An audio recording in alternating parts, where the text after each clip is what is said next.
Mrs. Fletcher, how many mystery novels have you written? My 23rd was published this week. That's very impressive. It must be difficult to come up with new stories. Well, sometimes. I mean, I'm always meeting people who are eager to share their mystery ideas with me. Is that why Paige Corbin telephoned you the night he disappeared to share an idea for a mystery? No. Why did he call you?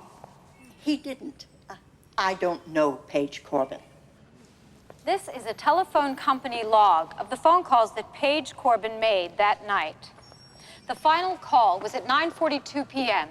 It is to a Manhattan number. Mrs. Fletcher, do you recognize this number? It's my number, yes. Yes, let the record show that the number is area code 212-124-7199. Why did Paige Corbin call you, Mrs. Fletcher?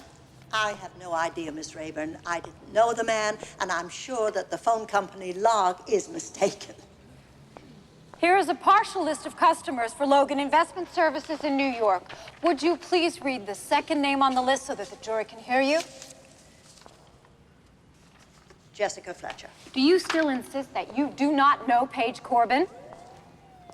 I also own government bonds, but I've never met the President of the United States.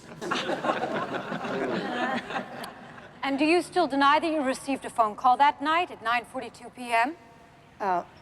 Wait. There was a call. I'd been working late with an editor, and I stopped at an all-night grocery. The phone was ringing when I got home. I answered it just as the caller hung up. Doesn't that record show that the call ended immediately? Yes, it does. For the record, its duration was 8 seconds. So, I never spoke to the man. Mrs. Fletcher, as I'm sure you know, Paige Corbin is missing, possibly the victim of foul play. He is also a material witness in a federal investigation of massive proportions. As a student of mystery writing, are you aware of the device wherein a phone caller, in order to send a signal, hangs up on the other party as soon as they answer? Yes, of course I am, but... Mrs. Fletcher, you have one last chance to answer this question truthfully. If you do not, you will be charged with contempt. Think carefully before you answer.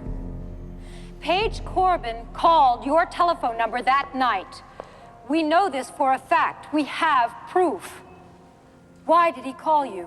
What message was he conveying by doing so? Look, I don't know how many ways I can tell you that I don't know.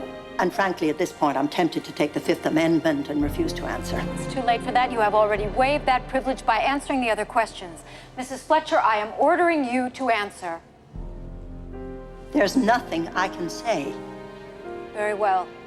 You are in contempt of this federal grand jury. I am sending you to Judge Morrison for a contempt hearing, at which time you may or may not decide to cooperate.